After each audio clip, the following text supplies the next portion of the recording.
Hey, y'all, Scott here. I wrote a book. I published a book, Fool's Errand, Time to End the War in Afghanistan. Go to foolserrand.us to check it out. foolserrand.us. Also, you get a signed copy if you donate $50 or more to the fund drive going on right now at my institute, the Libertarian Institute. That's libertarianinstitute.org. And you can also help support this show on patreon.com/Scott Horton Show if you want to donate per interview. And you can donate by the month if you go to scotthorton.org/donate. There's monthly subscriptions there and also how to donate, just single donations there and kickbacks for you. Shop Amazon.com via my link at scotthorton.org, and I get a kickback from their end of the sale, not yours. And hey, give me a good review on iTunes, Stitcher, Amazon, wherever you're consuming this material. That would help. And hey, by the way, check out the show notes. Damon's doing a great job taking the show notes and posting them up there at libertarianinstitute.org/Scott Horton Show and scotthorton.org/interviews for all these interviews. War is the improvement of investment climates by other means. Clausewitz for dummies. The Scott Horton Show. Taking out Saddam Hussein turned out to be a pretty good deal. They hate our freedoms. We're dealing with Hitler revisited. We couldn't wait for that Cold War to be over, could we? So we can go and play with our toys in the sand. Go and play with our toys in the sand. No nation could preserve its freedom in the midst of continual warfare. Today, I authorize the Armed Forces of the United States to begin military action in Libya. That action has now begun. When the president does it, that means that it is not illegal. I cannot be silent in the face of the greatest purveyor of violence in the world today, my own government. All right, you guys, introducing Greg Lovett. He is the producer of this new documentary. It's premiering in November. It's called Delay, Deny, Hope You Die: How America Poisoned Its Soldiers. And check the show notes for this interview, and you can find the link to the main page there for the movie, as well as this preview at vimeo.com. You can also find it on my Twitter at Scott Horton Show. Welcome to the show. How are you doing? I'm doing fine. Thanks for having me. Sure. Happy to have you here. Well, so first of all, I can say this for the trailer. It sure looks like a very well done piece of work here, filmmaking that you guys have put together. So I want people to, feel confident that this is not some amateurish job, even though it's an independent job.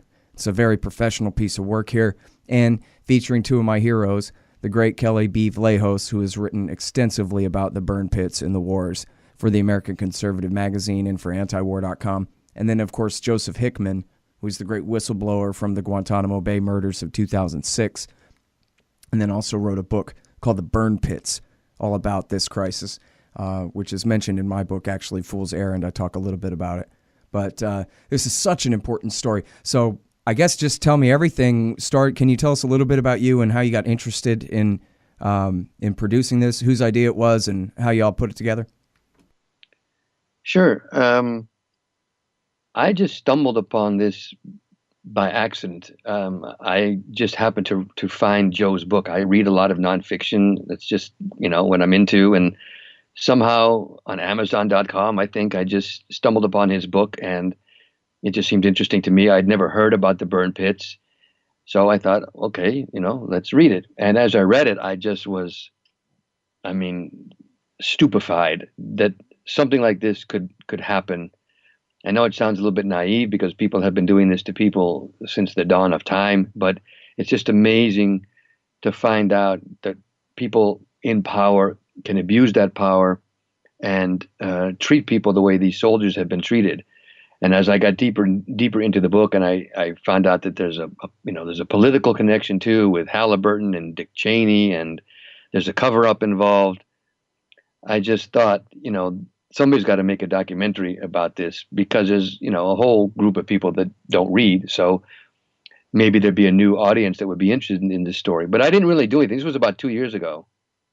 I didn't really do anything about it because I thought somebody would do it already. But as time went by, I just never heard anything about it. So I was able to track down Joe Hickman, who, as you mentioned, wrote the book. because I figured anybody who would make a documentary would contact him first. And he didn't know anything about a documentary. Nobody had interviewed him outside of, little bits here and there for local news. So I said, well, I'm going to do it. Now, to complicate matters more, even though I'm American, I actually live in Holland. So, it was a logistical process that we had to go through to interview soldiers. And, well, we interviewed Joe in Wisconsin. And as you mentioned, Kelly in Washington. We got Senator Tom Udall, who's also in Washington, doctors in New York and Tennessee, a lawyer in Houston. So we got all these interviews all over the country. I came back to Holland, got an editor. I found a guy in Nashville, Tennessee, actually, to write the music. So we have original music. And we just finished it about 2 months ago. It's actually going to be premiering in October, actually in 3 days. Oh, I'm sorry. Where did I get that from?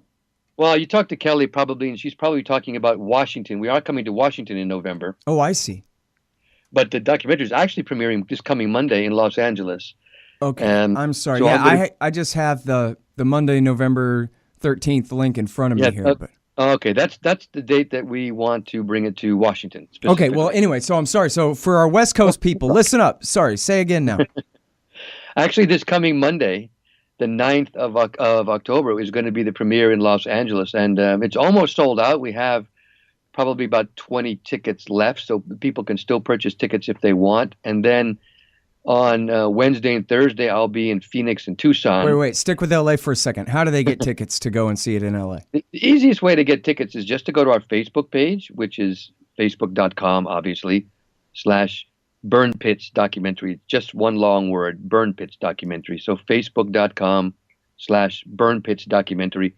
And right there's a big banner that says buy tickets. And when you click on it, you'll see a list of all the cities that we're coming to. Los Angeles will be first in that list because it's the one that's coming up. And you just click on that and it will take you to a link and you can order tickets. Great. All right. And then you say Phoenix and then go on. Yeah. Next week, we're also doing Phoenix and we're doing Tucson. And then, as I said, if you click on that banner there, you'll see a whole host of cities. The way we're doing this is on a crowdfunding basis. So, contrary to what people normally do when they buy a movie, they wake up on a Sunday morning and it's raining and they say, let's go to a movie. We need to sell tickets in advance in order to confirm the screening. So if people go to my Facebook page and they click on buy tickets, they'll see a whole list of cities for which we have options. We have dates and we have cinemas, but we need people to buy tickets in advance. So hopefully people will go, they'll click on it, they'll order their tickets now, and that will help us confirm these screenings. So we have some confirmed screenings. That's obviously LA, Phoenix, Tucson. Those have been confirmed. Tampa, Florida was just confirmed today on October 19th, October 18th in Columbus, Ohio. So we have a bunch of screenings that are actually confirmed. Cincinnati, Ohio, at the beginning of November. But we still have 15 or 20 cities, including Washington, that we need people to buy tickets for so that we can confirm those screenings so that we can really get the word out and create awareness about this really sad crisis that's going on. Yeah. Hey, listen, so for what it's worth, everybody in this audience, why not make this a special project? I don't know. I try to get y'all to read everything that I interview people about here and that kind of deal. But what about helping to really make this thing viral and get this powerful documentary out there where people actually know about it? Because, there's a million documentaries. Documentaries are a dime a dozen. How do you get one to stand out? You got to just get those retweets, right? It's all about those shares and about somehow getting the narrative out there like it's a primetime TV show or whatever, that this is a thing that we all Americans care about. We all feel that way about the same thing at the same time, like when a hurricane hits Puerto Rico or something, that this is a thing that matters. This is a thing that we all care about this month. The burn pits. Did you hear about the burn pits? The burn pits. There's this new movie out about the burn pits. Because if that doesn't happen, then it's just another thing, right? So how do we make it not just another thing? We all do the work at the same time and trying to make it really go viral. And, again, I know just at least from the trailer that absolutely this is going to be worth our time and effort to do so without having seen the whole thing here.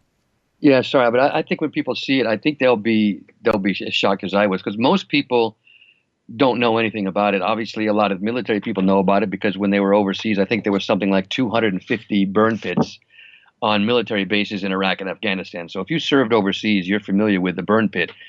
But most, I was going to say normal people, but let's say, normal citizens don't know anything about this. And I think when they see the story, they're going to be shocked that this was allowed to happen. They're going to be shocked that, estimates put 100,000 sick soldiers. They're going to be shocked that there was a cover-up because the military knew as far back as 2006 that burning all this garbage was poisonous, and they didn't do anything about it. They're going to be shocked to find out that Halliburton, who was responsible for managing some of these burn pits, got an indemnification from Dick Cheney, the former vice president, because he used to work at Halliburton. So even if somehow Halliburton and their subsidiaries are found liable, they don't have to pay anything. The taxpayers are going to pay. I mean, it's one of those typical stories where you can't believe what's happening, and it's happening again. All right, hang on just 1 second. Hey, guys, you got to patronize my sponsors so they'll keep sponsoring my show. For example, no dev, no ops, no IT. All about how to run your internet technology business from a libertarian perspective by Hussein Badakhshani. It's on Amazon.com. No dev, no ops, no IT. And then also The War State by Mike Swanson. The great history of the early years of the military-industrial complex after World War II. And, of course, his investment advice at wallstreetwindow.com. That's wallstreetwindow.com. Roberts & Roberts, Brokerage Inc., when you need to buy some precious metals to store some value. LibertyStickers.com for your anti-government propaganda. TheBumperSticker.com for your pro-business or your band's propaganda. And get your book edited at 3tediting.com. And now, listen, I'm sorry, because I sort of have assumed for the sake of this interview that everybody listening has already heard 100 Kelly Vlahos interviews about this subject before and that kind of thing, but that's not necessarily true. And I think, it's pretty easy for anybody to just, once you hear the term burn pit, you go, oh, okay, I get it. That makes sense. They threw away everything in a careless manner, sort of a thing. But maybe I ought to actually give you a chance to talk a little bit about what this means in practice. Well, what happened was, at the beginning of the Iraqi and Afghanistan invasion, the military didn't really think very well about what they were going to do with garbage. And I know that sounds simple, but the fact is that estimates say that each soldier serving on the battlefield produces about 10 pounds of garbage per day. Now, that garbage has to go somewhere. When you have bases with 20 or 30 or 40,000 people on it, that is an awful lot of garbage that's produced every day. So they didn't know what to do with it. So they came up with the idea to burn it. Remember the olden days when you were, I remember going to the dump when I was a kid in America. Well, those have been outlawed in the US, but apparently not on military bases.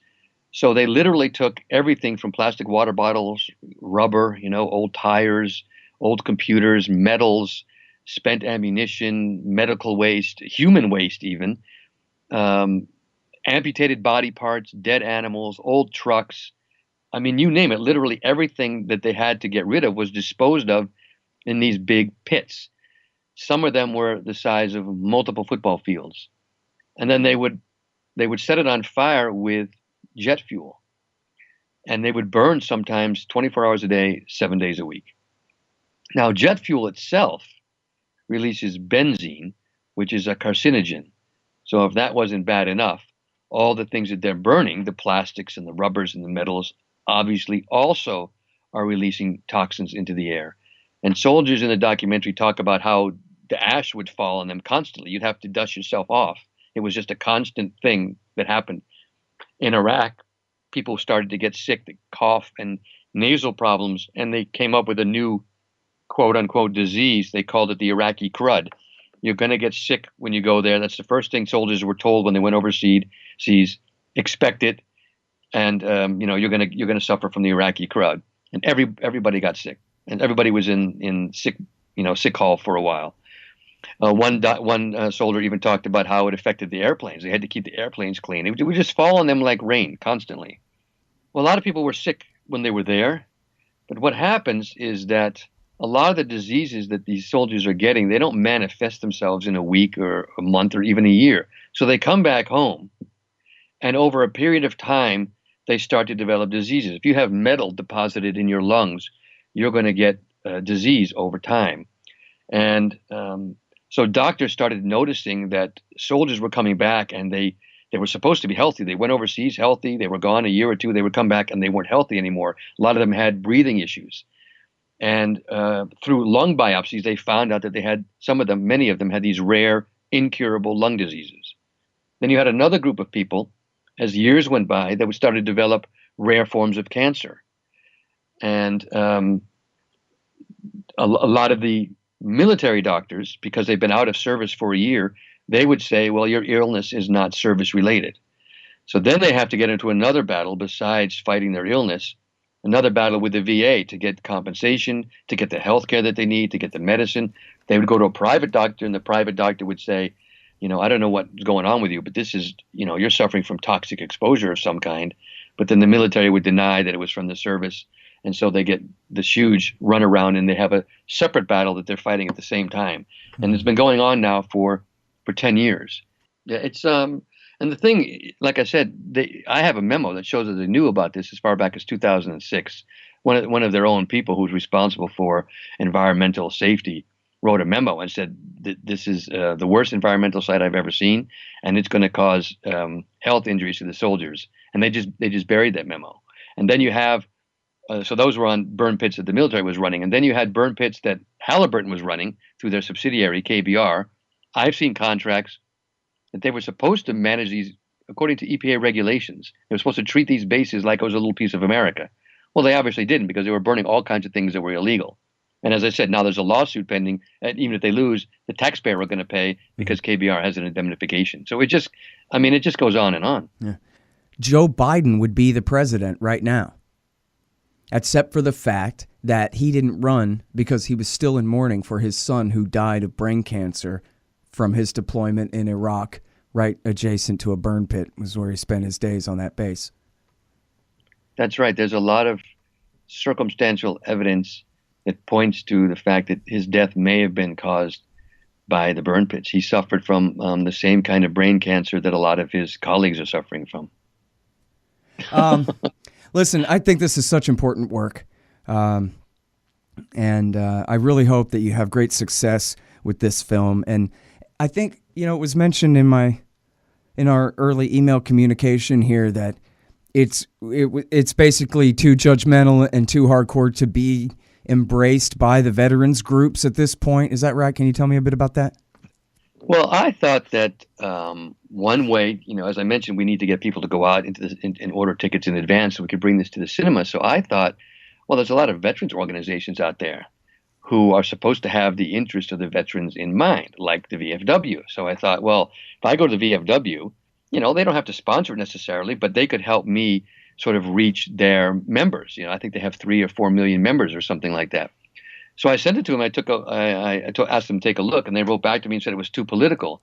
And then I wrote back, and I said, I don't really understand what you mean, because aren't you supposed to be looking out for the best interest of the veterans and not really getting involved in politics? And this is a kind of censorship. If you're deciding what the veterans can and can't see, you're not letting them make a decision for themselves. And I never got a response to that. But they decided that they didn't want to touch it. And I've reached out to other veterans organizations too. And so far, nobody has wanted to get involved, I guess, because they have to still play that political game. They need funding. They need friends. And so they have to still pick and choose the kinds of information they disseminate among the veterans. Mm-hmm. Well, you got a pretty inflammatory title there, and I know you must stand by it and you must have your reason. Is that something that's really covered in the documentary Hope You Die, where the bureaucrats are basically caught red-handed, preferring the men just lay down dead rather than continue to be a pain in their neck? That's right. That's actually a quote from one of the soldiers who's in the documentary, and he's talking about how basically everybody is getting the runaround from the VA and the military, and that, as you mentioned, with some of these other diseases in the past, Agent Orange, for example, they're afraid that the government is just going to delay and deny and wait for them to die, and then they won't get the help that they need at all, because that's what's happening. I mean, it's hard to even make an appointment at the VA. It's hard to get the treatment at the VA. It's hard to get the medicine that you need. And a lot of people are just afraid that it's just going to, just blow away, because at the end, the people that are suffering won't be helped. And maybe the families in the future sometime, but nobody has really a lot of faith in that. Yeah. Now, see, to some people, that just sounds like some insane accusation. Like, what are you saying? That all the people that run the VA are pure evil and live only to F over our soldiers? But that's not it, right? I mean, it's a matter of their incentives at work. That, their actual job is as defined inside the bureaucracy of what they're supposed to do and what they're supposed to be careful to not do. And it's not mean. That's the whole thing. It's not personal at all, except to the victims. But to the people remember, like, they had this scandal where the very nice ladies that ran the place had a drawer where they put all the extra people that they didn't have time to schedule, and they just put all them in this drawer, and then they just died, and they just never got care, and they never got appointments, they never got nothing. And it was like, anyway, you get it. Right. No, that's the kind of thing they talk about. They call and they try to make appointments, and even if you give them the benefit of the doubt and you just say, well, they're just overworked. Oh, okay. But sometimes appointments are literally delayed months and months and months. Meanwhile, you have cancer. You can't wait months and months. You have bills that need to be paid. You go to a private doctor because you need to get help and you're not reimbursed. One of the men in the documentary is $250,000 in debt. He had to declare bankruptcy because he couldn't wait to be treated by the VA, who was not acknowledging that his cancer, he has two types of cancer actually, were caused by the burn pits. So he had to go to a private doctor. Well, he can't afford a private doctor. So now he's declared bankruptcy. So, I mean, these are real world examples. It's not just people complaining. It's just people talking about their real experience. And I do hear a lot that they're just overworked. They're uninformed. A lot of the VA doctors have never heard of the burn pits, apparently. So when some of these soldiers go in and they say, look, my buddy got sick and served near the burn pits and I served there, could my illness be related to the burn pits? They just get a blank stare. What are the burn pits? So there's ignorance involved. There's, just a lot of logistic issues involved. But the bottom line is they're not getting the treatment that they need. Man, yeah, you know what? It's one of those stories that the implications are that somebody didn't do a good enough job. So that's just that much, more incentive baked into the cake to keep not doing a good job. So you don't have to admit that you weren't doing a good job before, kind of thing. That's how it is with these government bureaucracies. It's not like competition where you just go to the competing VA that gets to win the advantage in the marketplace by doing a good job on this. It just stays bad. It's terrible. And look, I mean, this is 2017. We're still arguing about whether this thing exists or not. Well, these guys are dropping dead. Yeah. Yeah. And again, it's just Gulf War II illness. Just like anybody who had paid attention in the 90s knew that there was a Gulf War illness. I mean, doesn't that mean that there's a 100% chance there's going to be Gulf War II illness when they go back to war in the same place again? And, Kelly Vlahos has pointed out, too, and I don't know if this made your documentary or not, but she said a lot of times on this show that, part of this is just a generation of artillery pounding the soil over there. That there's heavy metals that are deep down in the soil or even, a couple inches down in the soil, but mostly they stay there until you have a generation of artillery just pounding and pounding and pounding on the ground out there in the desert and pushing all this stuff up into the air where the wind takes it and puts it right into human systems. And of course, our troops come and go, but the Iraqis, they got to still live there. The Afghans got to still live there. And of course, they're suffering all these same cancers and all this everything. And it's their civilian population. At least technically speaking, our guys sign up to be combatants and take big risks to go fight in this thing. But these are just the men, women, and children of Afghanistan and of Iraq who are suffering these exact same effects, of course. Yeah, I didn't even get into that in the documentary, but sort of off the record or off camera, I talked to several people about it, and the cancer rate has skyrocketed among the Iraqi and Afghani population. Because one of the things that Joe Hickman talks about in the documentary is that most of these illnesses are coming from 5 bases. There was about 250 bases, and soldiers are getting sick everywhere. But the majority of the sicknesses are coming from 5 bases in Iraq, and those just happen to be ex-storage facilities for Saddam Hussein's chemical weapons. And the military didn't do any kind of dirt samples. They just built the burn pit, as you mentioned, on top of this ground that was already contaminated. He says that he was told by KBR when they were putting in a burn pit, he was told by people that they knew the ground was hot. They knew it was contaminated, but they put the burn pits in anyway. So now you're just throwing up all the crap that's in the soil already into there, and they're breathing it. And as you said, our soldiers now are gone. Okay, they're still ill, yes, but there's a whole generation of children that are now being born in Iraq and Afghanistan with rare forms of cancer. And I mean, who's taking care of them? Nobody, of course. They have no hope at all. Yeah. It's one guy says in the documentary, if they would just admit it, that's really all these soldiers want, is acknowledgement and recognition. He said if they just said to us, look, we screwed up, we made a mistake, we're gonna fix it. Okay, great. Right, and as you said, it's not their money anyway, right? What do they care? All they have to do is lose a little face to get to connect these people directly to the Treasury. That ought to be fine as far as that goes. By the way, I have to say, just technically speaking, for anybody whose ears had popped up there, and I hadn't seen your documentary yet, I don't know exactly how you treat this, but any chemical weapons that were there in Iraq in 2003 at the time of the invasion or after that were already declared and admitted to by the Iraqis and fessed up to the UN. They had just decided, well, we'll just leave them buried out here in the desert where Saddam's keeping watch on them and nobody's doing anything with them. It'd be more dangerous to transport them. This has been the New York Times, et cetera. And people always invoke this and say, aha, see, chemical weapons. But no, these are those that Ronald Reagan and NATO allies sold to Saddam Hussein in the 1980s and had absolutely nothing to do with ratifying or, proving Bush's claims about any active programs of any kind in Iraq in 2003. Saddam had closed down all of that stuff in 1991 after the end of the first Gulf War. But anyway, just since you mentioned that, I wanted to mention that, yes, there were some chemical weapons there, but none of that proves that any claim, not a single claim of George W. Bush's from 2002 or 3 ended up being true on that same question. That's correct. Anyway, that's a whole other story. It is another story, but I just want, since you brought up the chemical weapons there, I didn't want it to sound like, it was a concession of these guys' lies, Oh, no.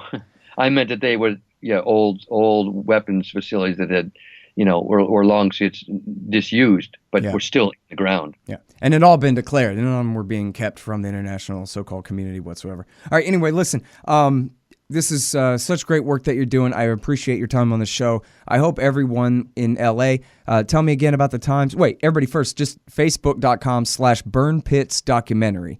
And then that's the tell us again off the top of your head here, the times for L.A. and for Washington, D.C. again.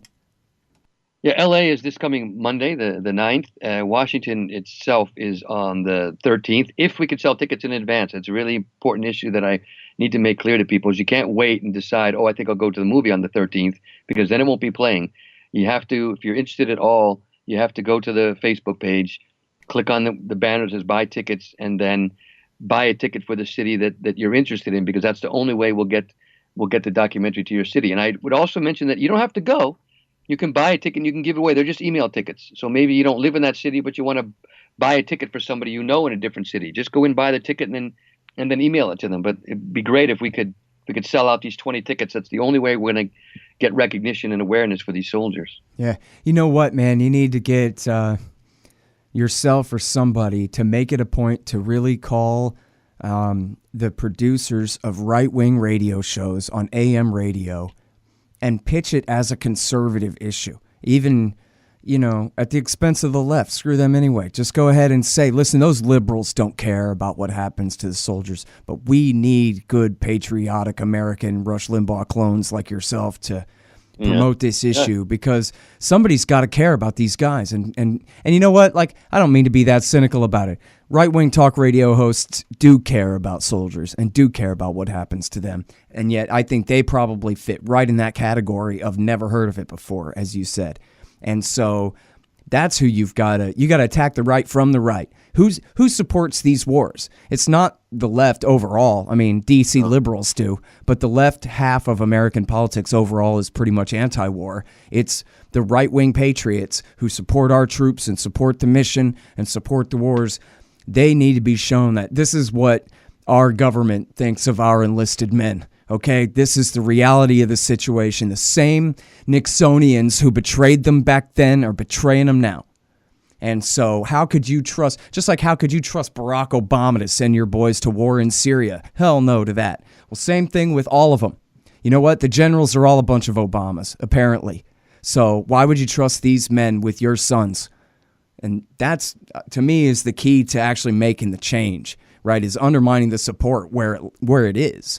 You don't have to convince, left-wing university students to be against the war. Not that they care much about it, but at least they're not biased toward it. You know what I mean? It's those biased toward it that need to be shown this. And those biased toward the wars are the ones most likely to care about this after all, because they do conflate supporting the troops with supporting the insane missions that the civilians send them on. So, that's my take. But anyway, I wish you the best of luck with this. I just think it's most important thing. Appreciate it. All right. Well, everybody, that is Greg Lovett. And again, you can find him. And thank you again for your time. Appreciate it.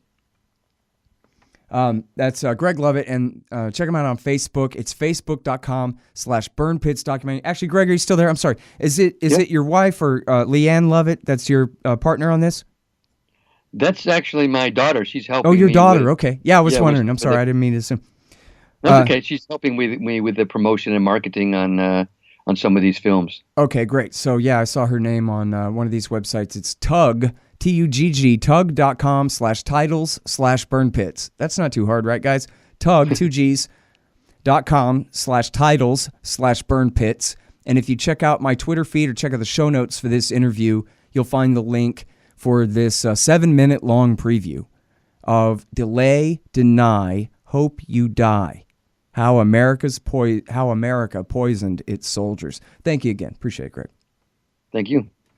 All right, guys. Hey, why not do your part to help pass this one around, huh? Thanks. All right, guys. Scott Horton Show. Check out the archives at scotthorton.org.